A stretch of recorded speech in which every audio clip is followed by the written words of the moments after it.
युधिष्ठिर कहते हैं, हे जगदीश्वर, मैंने अश्विन कृष्ण एकादशी यानी इंदिरा एकादशी का सविस्तार वर्णन सुना।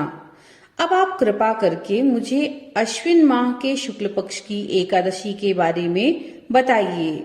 इस एकादशी का क्या नाम है? इस व्रत का क्या विधान है? इसका व्रत करने से किस प्रकार के फलों की प्राप्ति होती है? कृपया ये सब विस्तार पूर्वक मुझे बताइए।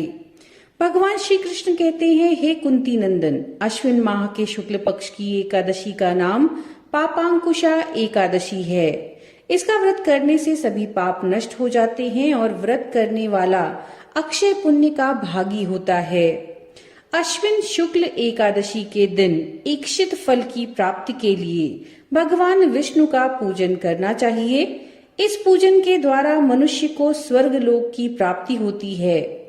जो मनुष्य कठिन तपस्याओं के द्वारा फल की प्राप्ति करते हैं, वह फल इस एकादशी के दिन क्षीर सागर में शेषनाग पर शयन करने वाले भगवान विष्णु को नमस्कार मात्र कर देने से मिल जाता है और मनुष्य को यम के दुखों को नहीं भोगना पड़ता। मनुष्य को पापों से बचने का दृढ़ संकल्प करना चाहिए। भगवान विष्णु का ध्यान स्मरण किसी भी रूप में सुखदायक और पापनाशक होता है। पापांकुशा एकादशी के दिन प्रभु का स्मरण कीर्तन सभी प्रकार के क्लेशों और पापों का शमन करता है। इससे जुड़ी हुई एक कथा मैं तुम्हें सुनाता हूँ, ध्यान पूर्वक सुनो।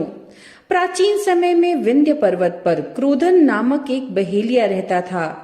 वह बड़ा ही क्रूर था। उसका सारा जीवन हिंसा, लूटपाट, मद्यपान और गलत संगति और पाप कर्मों में बीता। जब उसका अंतिम समय आया, तब यमराज के दूत बहेलिये को लेने आए और यमदूतों ने बहेलिये से कहा कि कल तुम्हारे जीवन का अंतिम दिन है, कल हम तुम्हें लेने आएंगे। ये सुनकर बहेलिया बहुत भयभीत हो गया और महर्षि अंगिरा के आश्रम पर पहुंचा और उनके चरणों में गिरकर प्रार्थना करने लगा, हे ऋषिवर, मैंने जीवन भर पाप कर्म ही किए हैं। कृपा करके मुझे कोई ऐसा उपाय बताइए जिससे मेरे सारे पाप मिट जाएं और मोक्ष की प्राप्ति हो जाए।